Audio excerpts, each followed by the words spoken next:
ਇਹਨਾਂ ਨੇ ਜਦੋਂ ਟਰਾਂਸਨੈਸ਼ਨਲ ਰਿਪਰੈਸ਼ਨ ਦਾ ਸਹਾਰਾ ਲਿਆ, ਸਿੱਖਾਂ ਨੂੰ ਟਾਰਗੇਟ ਕਰਦੇ ਆ, ਫੜੇ ਗਏ ਰੰਗੇ ਹੱਥੀਂ, ਇੰਨੀ ਕੁ ਬਦਨਾਮੀ ਹੋਣੀ ਸ਼ੁਰੂ ਹੋਈ, ਇੰਡੀਆ ਐਜ਼ ਏ ਰੋਗ ਸਟੇਟ ਉਭਰਨਾ ਸ਼ੁਰੂ ਹੋਇਆ। ਫਿਰ ਇਹਨਾਂ ਨੇ ਆ ਧੁਰੰਧਰ ਨਾਂ ਦੀ ਫਿਲਮ ਜਿਹੜੀ ਹੈ 2 ਹਿੱਸਿਆਂ 'ਚ ਪ੍ਰੋਪੇਗੇਟ ਕੀਤੀ। ਹੁਣ ਕਿਉਂਕਿ ਇਹਨਾਂ ਨੇ ਮਿੱਥਿਆ ਹੋਇਆ ਕਿ 2027 ਦੀਆਂ ਚੋਣਾਂ ਬੀਜੇਪੀ ਨੇ ਜਿੱਤਣੀਆਂ ਨੇ ਬਾਈ ਹੁੱਕ ਔਰ ਬਾਈ ਕਰੁਕ, ਟੀਵੀ ਸੀਰੀਜ਼ ਤਿਆਰ ਕੀਤੀ ਹੈ, ਉਸ ਦਾ ਨਾਂ ਹੈ Lawrence of Punjab. Hundreds of ਜਿਹੜਾ ਇਹਨਾਂ ਦੇ ਗੈਂਗਸਟਰ, ਉਹਨਾਂ ਦੀ ਕਮਾਂਡ ਇਹ ਹੋਮ ਮਿਨਿਸਟਰੀ ਕਰਦੀ ਹੈ in the name of Lawrence Bishnoi. ਇਸ ਪੀਰੀਅਡ ਦੇ ਵਿੱਚ ਪਹਿਲੀ ਗੱਲ ਤਾਂ ਈਵਨ ਕੋਈ ਸੀਰੀਜ਼ ਬਣਾਉਣਾ ਗੈਂਗਸਟਰਾਂ ਦੇ ਉੱਤੇ ਨਾ ਵੀ ਹੁੰਦਾ, ਬਿਸ਼ਨੋਈ ਕੋਈ ਵੀ ਹੋਏ, ਇਹਨੂੰ ਗਲੋਰੀਫਾਈ ਕਰਨਾ ਹੈ, ਖਾਲਿਸਤਾਨ ਦੇ ਸੰਘਰਸ਼ ਨੂੰ ਬਦਨਾਮ ਕਰਨ ਲਈ ਵਰਤਣਾ ਹੈ। ਇਸ ਬਦਲਦੀ ਦੁਨੀਆ ਵਿੱਚ ਤੁਸੀਂ ਪਿੱਛੇ ਨਾ ਰਹਿ ਜਾਓ। ਹਰ ਘਟਨਾ ਜੋ ਤੁਹਾਡੀ ਜ਼ਿੰਦਗੀ ਤੇ ਅਸਰ ਪਾ ਰਹੀ ਹੈ, ਅਸੀਂ ਉਸ ਬਾਰੇ ਦੇਵਾਂਗੇ ਤੁਹਾਨੂੰ ਸਟੀਕ ਤੇ ਸਹੀ ਜਾਣਕਾਰੀ। ਤੁਹਾਡਾ ਆਪਣਾ ਹੱਕ ਸੱਚ ਦੀ ਆਵਾਜ਼ TV84। TV84 ਦੇ ਨਾਲ ਜੁੜਨ ਲਈ ਆਪਣਾ ਫੋਨ ਚੁੱਕੋ ਤੇ ਐਪ ਸਟੋਰ ਵਿੱਚ ਜਾ ਕੇ ਡਾਊਨਲੋਡ ਕਰੋ TV84 ਦੀ ਨਵੀਂ ਐਪ। ਇਸ ਐਪ ਤੇ ਤੁਸੀਂ ਦੇਖ ਸਕਦੇ ਹੋ 24 ਘੰਟੇ TV84 ਦਾ ਲਾਈਵ ਚੈਨਲ ਅਤੇ ਨਾਲ ਹੀ ਪੰਜ ਪੰਜਾਬ ਅਤੇ ਦੁਨੀਆ ਭਰ ਦੀਆਂ ਅਹਿਮ ਖਬਰਾਂ। ਫਿਰ ਦੇਰ ਕਿਸ ਗੱਲ ਦੀ, ਹੁਣੇ ਡਾਊਨਲੋਡ ਕਰੋ TV84 ਦੀ ਨਵੀਂ ਐਪ।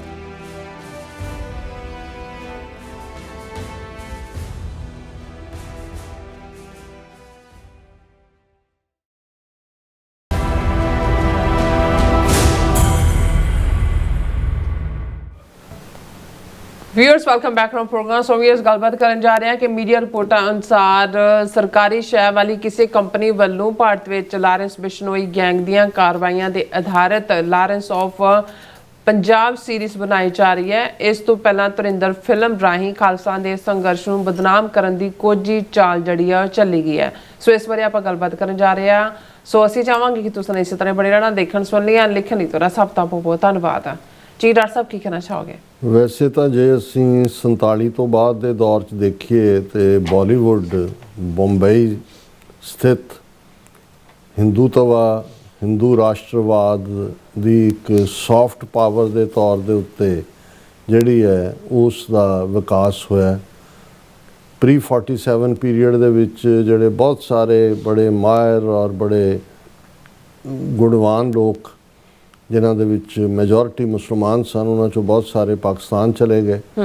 ਜਿਹੜੇ ਇੱਧਰ ਰਹਿ ਵੀ ਗਏ ਮੁਸਲਮਾਨ, ਉਹਨਾਂ ਨੇ ਵੀ ਆਪਣੇ ਨਾਂ ਬਦਲ ਕੇ ਜਿਹੜੇ ਹਿੰਦੂਆਈਜ਼ ਨਾਂ ਐਕਟਰਸ ਜਾਂ ਐਕਟਰੈਸਿਸ ਨੇ ਆਪਣੀ ਐਕਸੈਪਟੇਬਿਲਿਟੀ ਚਾਹੀ। ਔਰ ਹੌਲੀ ਅਸੀਂ ਦੇਖਦੇ ਹਾਂ ਕਿ ਪਹਿਲਾਂ ਤਾਂ ਇੱਕ ਕੰਸੀਲਡ ਤਰੀਕੇ ਦੇ ਨਾਲ ਜਿਹੜਾ ਉਹ ਹਿੰਦੂਤਵਾ ਦੀ ਗੱਲ ਹੁੰਦੀ ਸੀ, ਫਿਲਮਾਂ ਤੱਕ ਪਹੁੰਚ। ਜਦੋਂ ਪਾਵਰ ਸਿੱਧੀ ਬੀਜੇਪੀ ਦੇ ਕੋਲ ਆਈ ਤਾਂ ਫਿਰ ਅਸੀਂ ਦੇਖ ਰਹੇ ਹਾਂ ਵੀ ਕਿਸ ਲੈਵਲ ਦੇ ਉੱਤੇ ਜਾ ਕੇ ਉਹ ਕਸ਼ਮੀਰੀ ਪੰਡਤਾਂ ਦੀ ਕਹਾਣੀ, ਕਸ਼ਮੀਰ ਫਾਈਲਸ ਦੇ ਥੱਲੇ ਕਿਵੇਂ ਮਿਸਰਿਪ੍ਰੈਜ਼ੈਂਟ ਕਰਕੇ ਮੁਸਲਮਾਨਾਂ ਨੂੰ ਬਦਨਾਮ ਕੀਤਾ ਗਿਆ, ਕਿਵੇਂ ਕੇਰਲਾ ਫਾਈਲਸ ਦੇ ਥੱਲੇ, ਔਰ ਕਿਸ ਕਿਸਮ ਦੀ ਜਿਹੜੀ ਪਾਰਟ ਰਿਹਾ। ਲੇਕਿਨ ਇੱਕ ਗੱਲ 47 ਤੋਂ ਬਾਅਦ ਹੀ ਜਿਹੜੀ ਬੰਬੇ ਫਿਲਮ ਇੰਡਸਟਰੀ ਦੇ ਵਿੱਚ ਆ ਗਈ ਸੀ, ਸਿੱਖਾਂ ਨੂੰ ਜਿਹੜਾ ਉਹ ਬਟ ਆਫ ਜੋਕਸ ਦੇ ਤੌਰ ਤੇ ਪ੍ਰੈਜ਼ੈਂਟ ਕਰਨਾ। ਉਹ ਟੈਕਸੀ ਡਰਾਈਵਰ ਹੈ, ਉਹ ਸ਼ਰਾਬੀ ਹੈ, ਉਹ ਦੂਸਰਾ ਹੈ, ਜਿਹੜੀ ਇਮੇਜ ਕਿਲਿੰਗ ਹੁੰਦੀ ਹੈ ਬੜੇ ਸੋਫਿਸਟੀਕੇਟ ਅੰਦਾਜ਼ ਦੇ ਵਿੱਚ, ਐਜ਼ ਇਫ ਕਿ ਵੀ ਜਿਹੜਾ ਉਹਨਾਂ ਦੇ ਉੱਤੇ ਚੁਟਕਲੇ ਵੀ ਇੱਕਦਮ ਪੋਪੂਲਰ ਕੀਤੇ ਗਏ ਔਰ ਪੂਰਾ ਉਹਨਾਂ ਨੂੰ ਪ੍ਰਚਾਰਿਆ ਜਾਂਦਾ ਸੀ ਜਿਹੜਾ ਉਹ ਪਬਲਿਕ ਮੀਡੀਆ ਰਾਹੀਂ ਵੀ। ਫਿਰ ਹੌਲੀ ਜਦੋਂ ਪੰਜਾਬ ਦੇ ਵਿੱਚ ਅਵੇਅਰਨੈਸ ਦੀ ਲਾਈਨ ਆਈ, ਸੰਤ ਪਿੰਡਾਂ ਵਾਲਿਆਂ ਦਾ ਉਭਾਰ ਹੋਇਆ, ਸਿੱਖ ਆਪਣੇ ਹੱਕਾਂ ਦੇ ਲਈ ਜੂਝ ਤਾਂ 47 ਤੋਂ ਬਾਅਦ ਹੀ ਰਹੇ ਸੀ। ਫਿਰ ਉਹਨਾਂ ਨੇ ਨਵੇਂ ਲਫ਼ਜ਼ ਆਪਣੇ ਜਾਰਗਨ ਦੇ ਵਿੱਚ ਆਪਣੀ ਡਿਕਸ਼ਨਰੀ ਜੋੜੇ, ਆਤੰਕਵਾਦੀ, ਅਲਗਾਵਵਾਦੀ, ਉਗਰਵਾਦੀ, ਇੱਕ ਸਿਸਟਮੈਟਿਕ ਪ੍ਰਿੰਟ ਮੀਡੀਆ। ਔਰ ਉਦੋਂ ਅਜੇ ਇਲੈਕਟ੍ਰੋਨਿਕ ਜਾਂ ਸੋਸ਼ਲ ਮੀਡੀਆ ਤਾਂ ਨਹੀਂ ਸੀ ਆਇਆ। ਖੁੱਲ੍ਹ ਕੇ ਦੂਰਦਰਸ਼ਨ ਉਹਨਾਂ ਦੇ ਕੋਲ ਆਇਆ, ਉਹਦੇ 'ਚ ਉਹਨਾਂ ਨੇ ਉਹ ਸਾਰਿਆਂ ਨੂੰ ਕੀਤਾ। ਔਰ ਸੰਤ ਪਿੰਡਾਂ ਜਿਹਨੂੰ ਤੁਸੀਂ ਕਿਰਦਾਰ ਕੁਸ਼ੀ ਕਹਿੰਦੇ ਹੋ, ਉਹ ਹਰ ਇੱਕ ਦੀ ਉਹਨਾਂ ਨੇ ਪੂਰੀ ਸਾਡੀ ਮੂਵਮੈਂਟ ਜਿਹੜੀ ਸੱਤ ਦੇ ਉੱਤੇ ਆਧਾਰਿਤ ਸੀ ਉਸ ਨੂੰ ਦਹਿਸ਼ਤਗਰਦੀ ਦੇ ਖਾਤੇ 'ਚ ਪਾਇਆ। ਫਿਰ ਅਸੀਂ ਦੇਖਦੇ ਹਾਂ ਵੀ ਪੰਜਾਬ 'ਚ ਖੁਦ ਹੀ ਇਹਨਾਂ ਨੇ ਇੱਕ ਵੈਪਨ ਦੇ ਤੌਰ ਤੇ ਡਰੱਗਸ ਨੂੰ ਲਿਆਂਦਾ। ਠੀਕ ਉਵੇਂ ਜਿਵੇਂ ਇੰਟਰਨੈਸ਼ਨਲੀ ਅਸੀਂ ਸਿਵਲਾਈਜੇਸ਼ਨਸ ਨੂੰ ਕਿਵੇਂ ਤਬਾਹ ਕੀਤਾ ਜਾਂਦਾ ਹੈ, ਐਬੋਰੀਜਨਲਸ ਨਾਲ ਆਸਟ੍ਰੇਲੀਆ 'ਚ ਕੀ ਕੀਤਾ ਹੈ, ਮੌਰੀਜ਼ ਨਾਲ ਨਿਊਜ਼ੀਲੈਂਡ 'ਚ ਕੀ ਹੋਇਆ ਹੈ, ਨੇਟਿਵ ਅਮਰੀਕਨਸ ਨਾਲ ਇਹਨਾਂ ਨੇ ਕੀ ਕੀਤਾ ਜਾਂ ਨੇਟਿਵ ਕੈਨੇਡੀਅਨਸ ਨਾਲ ਕੀ, ਉਹ ਮੈਂ ਦੁਹਰਾਵਾਂਗਾ ਨਹੀਂ, ਲੇਕਿਨ ਇਹ ਲਿਆਏ ਔਰ ਫਿਰ ਹੌਲੀ ਹੌਲੀ ਹੌਲੀ ਇਹਨਾਂ ਨੇ ਉੱਥੋਂ ਤੱਕ ਪਹੁੰਚਾ ਦਿੱਤਾ। ਜਵਾਨੀ ਤਾਂ ਨਕਾਰਾ ਕਰਨੀ ਸ਼ੁਰੂ ਕੀਤੀ, ਪਰ ਇਹ ਦੱਸਣ ਲਈ ਕਿ ਪੰਜਾਬ ਵਾਲੇ ਤਾਂ ਇਹ ਤਾਂ ਨਸ਼ੇ 'ਚ ਡੁੱਬੇ ਹੋਏ ਤੇ ਐਬੀ ਔਰ ਦੂਸਰੇ ਲੋਕ ਨੇ। ਉੜਤਾ ਪੰਜਾਬ ਵਰਗੀ ਫਿਲਮ ਜਿਹੜੀ ਹੈ ਉਹ ਵੀ ਕਿਵੇਂ ਬਣਾਈ ਗਈ, ਕਿਵੇਂ ਉਹ ਪ੍ਰਚਾਰੀ ਗਈ, ਔਰ ਉਸ ਸਾਰੇ ਨੂੰ ਜਿਹੜਾ ਸੀ, ਕਿਉਂਕਿ ਪੰਜਾਬ ਨੂੰ ਸਿੱਖ ਕੌਮ, ਜਦੋਂ ਪੰਜਾਬ ਨੂੰ ਬਦਨਾਮ ਕਰਨ ਦੀ ਗੱਲ ਹੁੰਦਾ ਮਤਲਬ ਸਿੱਖ ਕੌਮ ਹੀ ਮੰਨਿਆ ਜਾਂਦਾ, ਕਿਉਂਕਿ ਪੰਜਾਬੀ ਹਿੰਦੂ ਭਾਵੇਂ 30% ਕਹਿ ਲਓ ਕਿ 35 ਕਹਿ ਲਓ ਕਿ 12 ਕਹਿ ਲਓ, ਉਹ ਕਦੇ ਵੀ ਉਹ ਗਿਣਤੀ 'ਚ ਨਹੀਂ ਹੁੰਦੇ, ਕਿਉਂਕਿ ਉਹ ਆਪਣੇ ਮੰਨਦਾ ਹੀ ਨਹੀਂ ਹੈ ਆਪਣੇ ਆਪ ਨੂੰ ਪੰਜਾਬ ਦਾ ਹਿੱਸਾ। ਰਾਦਰ ਹਰ ਮੁੱਦੇ ਦੇ ਉੱਤੇ ਆ, ਹੁਣ ਜੇ ਭਾਈ ਅੰਮ੍ਰਿਤਪਾਲ ਸਿੰਘ ਨੂੰ ਉਹਨਾਂ ਦਾ NSC ਨਾ ਵਧਾਉਣ ਦੀ ਲਾਈਨ ਆਈ ਹੈ ਔਰ ਇਹ ਆਇਆ ਕਿ ਜੀ ਕੇਸ ਜਿਹੜੇ ਉਹਨਾਂ ਦੇ ਖਿਲਾਫ ਕਿੰਨੇ 18 ਕਿ ਕਿੰਨੇ ਬਣਾਏ, ਉੱਥੇ ਹੀ ਚੱਲਣਗੇ। ਉਹ ਜਾ ਕੇ ਪੰਜਾਬ ਪੁਲਿਸ ਦੀ ਟੀਮ ਉੱਥੇ ਡਿਬਰੂਗੜ੍ਹ ਪਹੁੰਚ ਗਈ ਵੀ ਜੇਲ੍ਹ 'ਚੋਂ ਨਿਕਲਦੇ ਆ, ਹੁਣ ਉੱਥੇ ਰੱਖ ਕੇ ਵਰਚੁਅਲੀ ਜਿਹੜਾ ਥਰੂ ਜ਼ੂਮ ਉਹਨਾਂ ਦੀਆਂ ਪੇਸ਼ੀਆਂ ਪੈਣਗੀਆਂ, ਨਾ ਉੱਥੋਂ ਉਹਨਾਂ ਨੇ ਨਿਕਲਣ ਹੀ ਨਹੀਂ ਦੇਣਾ।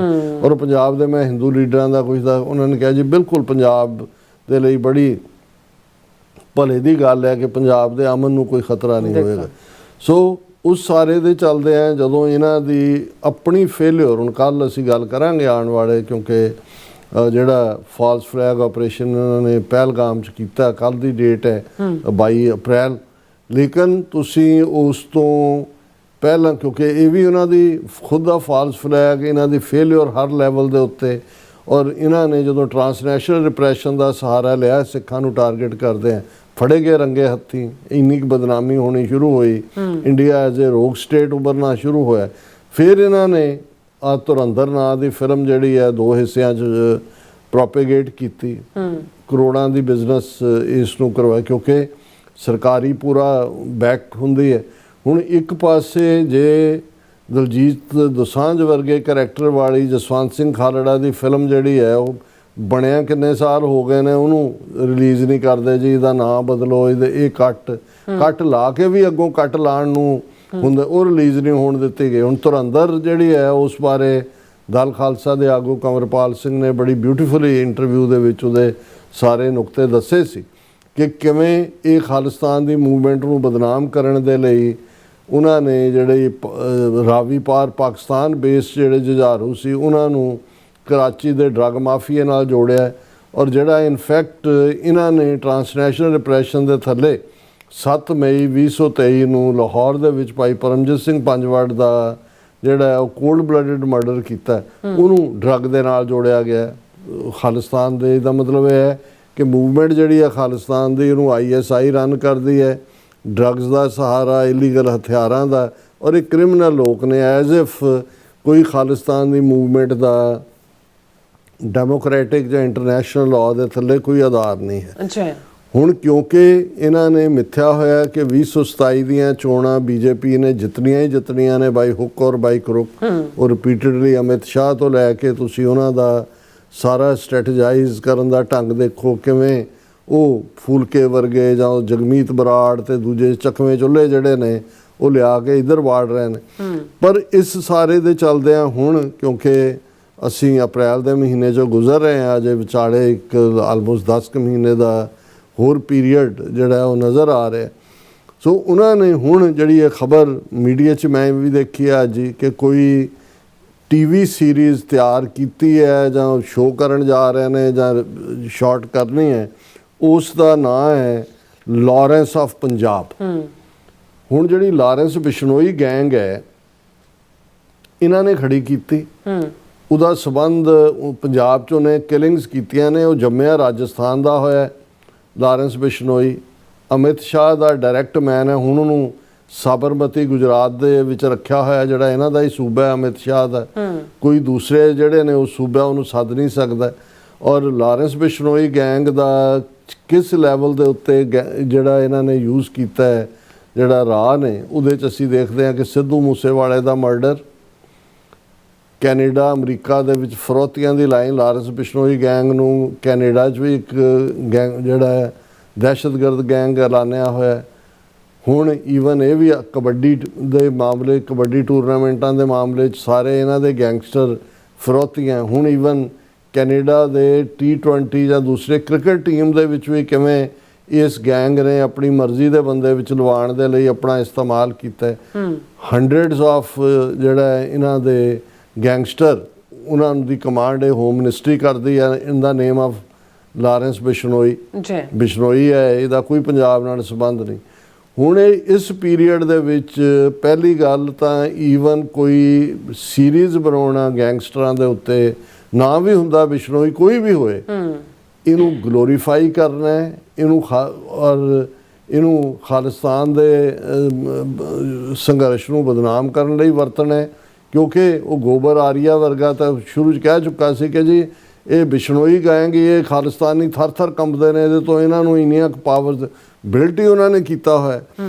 ਹੁਣ ਪਹਿਲੀ ਗੱਲ ਤਾਂ ਇਸ ਪੀਰੀਅਡ 'ਚ ਇੱਕ ਪਾਸੇ ਤਾਂ ਉਹ ਕਾਨੂੰਨ ਪੰਜਾਬ 'ਚ ਲਾਗੂ ਕੀਤੇ ਨੇ ਕਿ ਜੇ ਤੁਹਾਡੀ ਹਥਿਆਰਾਂ ਦੇ ਨਾਲ, ਭਾਵੇਂ ਤੁਹਾਡੇ ਲਾਇਸੈਂਸਡ ਵੈਪਨ ਹੀ ਹੋਏ, ਤੁਸੀਂ ਸੋਸ਼ਲ ਮੀਡੀਆ ਤੇ ਹੁੰਦੇ ਹੋ ਤੇ ਤੁਹਾਡੇ ਤੇ ਕੇਸ ਬਣ ਜਾਂਦਾ ਹੈ। ਤੁਸੀਂ ਕੋਈ ਗੀਤ ਗਾਉਂਦੇ ਹੋ ਜਿਹਦੇ 'ਚ ਹਥਿਆਰਾਂ ਦਾ ਜ਼ਿਕਰ ਹੁੰਦਾ, ਉਹ ਹੁੰਦਾ ਜੀ ਤੁਸੀਂ ਗਲੋਰੀਫਾਈ ਕਰ ਰਹੇ ਹੋ।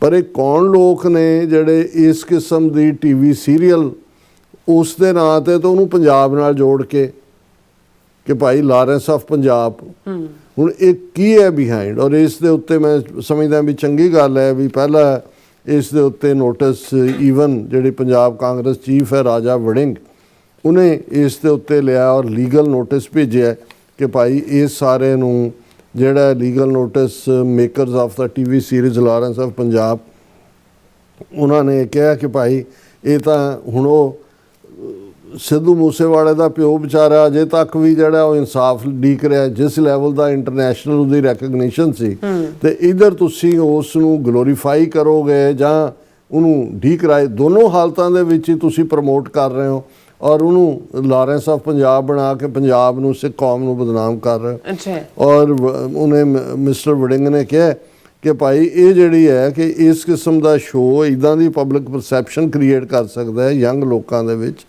ਉਹਨਾਂ ਨੇ ਮੰਗ ਕੀਤੀ ਹੈ ਕਿ ਇਸ ਸੀਰੀਜ਼ ਦੇ ਉੱਤੇ ਬੈਨ ਲਾਇਆ ਜਾਏ। ਉਹਨਾਂ ਨੇ ਕਿਹਾ ਵੀ ਬਿਸ਼ਨੋਈ ਦੇ ਉੱਤੇ ਸੀਰੀਅਲ ਬਣਾਉਣਾ, ਗਲੋਰੀਫਾਈ ਕਰਨਾ ਹੈ ਕ੍ਰਿਮੀਨਲ ਕਲਚਰ ਨੂੰ ਰਾਦਰ ਦੈਨ ਕੰਡੈਮ ਇਟ। ਫਿਰ ਉਹਨਾਂ ਨੇ ਕਿਹਾ ਕਿ ਬਈ ਈਵਨ ਇਸ ਵੈਬ ਸੀਰੀਜ਼ ਦਾ ਟਾਈਟਲ ਹੀ ਆਪਣੇ ਆਪ 'ਚ ਪ੍ਰੋਬਲਮੈਟਿਕ ਹੈ। ਪੰਜਾਬ ਦੀ ਆਈਡੈਂਟਿਟੀ ਨੂੰ ਬਦਨਾਮ ਕਰਨਾ ਹੈ। ਪੰਜਾਬ ਦਾ ਵਿਰਸਾ ਤਾਂ ਰੂਹਾਨੀ ਹੈ, ਸਪਿਰਿਚੁਅਲ ਹੈਰੀਟੇਜ ਹੈ, ਪਰ ਉਹਨੂੰ ਤੁਸੀਂ ਇੱਕ ਵਾਇਲੈਂਟ ਕ੍ਰਿਮੀਨਲ ਫਿਗਰ ਦੇ ਨਾਲ ਉਹਨੂੰ ਜੋੜ ਰਹੇ ਹੋ। ਫਿਰ ਉਹਦਾ ਇਹ ਕਹਿਣਾ ਕਿ ਵੀ ਈਵਨ ਉਸ ਦਾ ਜਿਹੜਾ ਉਹ ਸਿੱਧੂ ਮੂਸੇਵਾਲਾ ਦੇ ਮਰਡਰ ਲਈ ਜ਼ਿੰਮੇਵਾਰ ਹੈ, ਸਿੱਧੀ ਜ਼ਿੰਮੇਵਾਰੀ ਲਈ ਹੋਈ ਹੈ। ਔਰ ਉਹਨੂੰ ਜਿਹੜਾ ਉਹ ਤਾਂ ਹੈ ਹੀ ਰਾਜਸਥਾਨ ਦਾ, ਹੁਣ ਗੁਜਰਾਤ 'ਚ ਬੈਠਾ ਹੈ, ਜੋੜ ਉਹਨੂੰ ਤੁਸੀਂ ਪੰਜਾਬ ਦੇ ਨਾਲ ਰਹੇ ਹੋ। ਔਰ ਇਹ ਕੋਈ ਜਿਹੜਾ ਆਰਟ ਜਾਂ ਐਂਟਰਟੇਨਮੈਂਟ ਦਾ ਕੰਮ ਨਹੀਂ ਹੈ, ਇਹ ਤਾਂ ਕ੍ਰਿਮੀਨਲ ਹੈ ਜਿਸ ਨੂੰ ਤੁਸੀਂ ਪ੍ਰਮੋਟ ਕਰ ਰਹੇ ਹੋ ਔਰ ਇਸ ਨਾਲ ਵਰਲਡ ਆਫ ਕ੍ਰਾਈਮ ਨੂੰ ਤੁਸੀਂ ਪ੍ਰਮੋਟ ਕਰੋਗੇ। ਫਿਰ ਉਹਨਾਂ ਨੇ ਕਿਹਾ ਵੀ ਅਸੀਂ ਇੱਕ public interest litigation Punjab Haryana high court 'ਚ ਵੀ ਪਾ ਰਹੇ against the screening of the television series. ਇਹਦਾ ਮਤਲਬ ਆਲਰੇਡੀ ਬਣ ਗਈਆਂ ਹੋਣਗੀਆਂ ਸੀਰੀਜ਼। ਔਰ ਕਿਉਂਕਿ ਉਹਨਾਂ ਨੇ ਕਿਹਾ ਵੀ it has the potential to negatively influence youngsters. ਔਰ ਇਹੀ ਗੱਲ ਜਿਹੜੀ ਹੈ ਉਹ ਬਲਕੌਰ ਸਿੰਘ ਜਿਹੜੇ ਮੂਸੇਵਾਲਾ ਦੇ ਫਾਦਰ ਨੇ, ਉਹਨਾਂ ਨੇ ਕਿਹਾ ਕਿ ਭਾਈ ਇੱਕ ਗਲੋਰੀਫਾਈ ਕਰਨਾ ਕ੍ਰਾਈਮ ਨੂੰ, ਇਹ ਰੋਂਗ ਮੈਸੇਜ ਸੁਸਾਇਟੀ ਨੂੰ ਜਾਂਦਾ ਹੈ। ਫਿਰ ਉਹਨਾਂ ਨੇ ਕਿਹਾ ਕਿ ਭਾਈ ਇਹ ਇੱਕ ਗੈਂਗਸਟਰ ਨੂੰ ਅੱਗੇ ਲਿਆਉਣਾ ਹੈ। ਔਰ ਉਹਨਾਂ ਨੇ ਕਿਹਾ ਕਿ ਭਾਈ ਅੱਡ-ਅੱਡ ਸਰਕਾਰਾਂ ਆਈਆਂ ਨੇ ਪਰ ਸਾਰੀਆਂ ਹੀ ਜਿਹੜੀਆਂ ਨੇ ਉਹਨੂੰ, ਕਿਉਂਕਿ ਸਰਕਾਰਾਂ ਤਾਂ ਹੱਥ ਠੋਕੀਆਂ ਨੇ, ਸੈਂਟਰ ਦੀਆਂ ਏਜੰਸੀਆਂ ਉਸ ਸਾਰੇ ਨੂੰ ਰਨ ਕਰ ਰਹੀਆਂ। ਹੁਣ ਜੇ ਕੈਨੇਡਾ ਵਰਗੇ ਮੁਲਕ 'ਚ ਉਹਨੂੰ ਇੱਕ ਟੈਰਰਿਸਟ ਗੈਂਗ ਦੇ ਤੌਰ ਦੇ ਉੱਤੇ ਜਿਹੜਾ ਉਸ ਲਿਸਟ ਦੇ ਵਿੱਚ ਪਾਇਆ ਹੋਇਆ, ਤੇ ਜ਼ਾਹਰ ਹੈ ਕਿ ਵੀ ਉਹਨੂੰ ਸੈਂਟਰਲ ਦੀਆਂ ਏਜੰਸੀਆਂ ਪੰਜਾਬ ਨਾਲ ਜੋੜਨਾ ਚਾਹੁੰਦੀਆਂ ਨੇ। ਔਰ ਇਸ ਸਾਰੇ ਨੂੰ ਕਿਵੇਂ ਕੀ ਪ੍ਰੋਜੈਕਟ ਕੀਤਾ ਜਾਏਗਾ, ਕਿਉਂਕਿ ਫਿਲਮ ਤਾਂ ਹੁੰਦੀ ਆ, ਇੱਕ ਵਾਰੀ ਆਈ ਚਲੀ ਗਈ। ਜੇ ਟੀਵੀ ਸੀਰੀਜ਼ ਕਰ ਰਹੇ ਨੇ, ਉਹ ਤਾਂ ਕ੍ਰਾਈਮ ਬੇਸਡ ਸੀਰੀਜ਼ ਤਾਂ ਮਹੀਨਿਆਂ ਬਾਅਦ ਹੀ ਚੱਲਣ ਵਾਲਾ ਕੰਮ ਹੈ। ਕਿ ਵੀ ਇਹਦਾ ਮਤਲਬ ਇਹ ਹੈ ਕਿ ਭਾਈ ਉਹਨਾਂ ਨੇ ਹਰ ਹਾਲਤ ਦੇ ਵਿੱਚ ਜਿਹੜਾ ਸਿੱਖਾਂ ਦਾ ਇਮੇਜ, ਪੰਜਾਬ ਦਾ ਇਮੇਜ, ਔਰ ਹੁਣ ਵੀ ਆ ਜਰਮਨ ਦੇ ਵਿੱਚ ਜਿਹੜੀ ਘਟਨਾ ਹੋਈ, ਇਟਲੀ ਦੇ ਵਿੱਚ ਜਿਹੜਾ ਹੋਇਆ, ਜਰਮਨ 'ਚ ਲੜਾਈ ਹੋਈ ਗੁਰਦੁਆਰੇ 'ਚ, ਜਿਹੜੀਆਂ ਮੈਨੇਜਮੈਂਟਲ ਹੈ, ਕੌਣ ਹੈ, ਇੰਡੀਅਨ ਕੀ ਇਨਵੋਲਵ ਹੁੰਦੇ ਨੇ। ਲੇਕਿਨ ਤੁਸੀਂ ਦੇਖੋਗੇ ਕਿ ਪਿਛਲੇ 2 ਦਿਨ ਤੋਂ ਖਬਰਾਂ ਦੇ ਨਾਲ ਭਰਿਆ ਹੋਇਆ ਸੋਸ਼ਲ ਮੀਡੀਆ ਵੀ, ਮੇਨ ਸਟ੍ਰੀਮ ਮੀਡੀਆ ਵੀ, ਦੂਜਾ ਵੀ ਉਹ ਦਿਖਾ ਰਹੇ ਨੇ ਜਿਹੜੀਆਂ ਪੱਗਾਂ ਲੱਥੀਆਂ ਹੋਈਆਂ ਨੇ, ਗੁਰਦੁਆਰੇ 'ਚ ਲੜ ਰਹੇ ਨੇ, ਪੁਲਿਸ ਆ ਗਈ, ਗੁਰਦੁਆਰਾ ਬੰਦ ਹੋ ਗਿਆ। ਇਹ ਜਰਮਨ 'ਚ ਹੋਇਆ ਤੇ ਮਰਡਰ ਜਿਹੜੇ ਨੇ ਉਹ ਇਟਲੀ 'ਚ ਹੋਏ। ਹੁਣ ਉਹਨਾਂ ਨੂੰ ਲੇਕਿਨ ਇਹ ਜਿਹੜਾ ਇਸ ਲੈਵਲ ਦੇ ਉੱਤੇ ਜਿਹੜਾ ਕੈਂਪੇਨ ਹੈ ਉਹ ਧੁਰੰਧਰ 1 ਧੁਰੰਧਰ 2 ਜਾਂ ਹੁਣ ਲਾਰੈਂਸ ਆਫ ਪੰਜਾਬ ਨਾਂ ਦੇ ਥੱਲੇ ਟੀਵੀ ਸੀਰੀਜ਼, ਇਹ ਸਾਰਾ ਇੰਟੈਲੀਜੈਂਸ ਏਜੰਸੀਆਂ ਦਾ ਨੈਟਵਰਕ ਔਰ ਨਿਸ਼ਾਨੇ ਦੇ ਉੱਤੇ ਕਿਸੇ ਕੌਮ ਨੂੰ ਬਦਨਾਮ ਕਰੋ, ਖਾਲਿਸਤਾਨ ਦੀ ਮੂਵਮੈਂਟ ਨੂੰ ਬਦਨਾਮ ਕਰੋ। ਜੀ ਰਾਜ ਸਾਹਿਬ ਬਿਲਕੁਲ। ਸੋ ਤੁਹਾਡਾ ਬਹੁਤ ਬਹੁਤ ਸ਼ੁਕਰੀਆ। ਸੋ ਤੁਹਾਨੂੰ ਬ੍ਰੇਕ ਵਿਊਅਰਸ ਤੁਸੀਂ ਕਿਤਨੇ ਜਾਣਾ ਮਿਲਦੇ ਆਂ ਆਫਟਰ ਦਿਸ ਸ਼ਾਰਟ ਬ੍ਰੇਕ।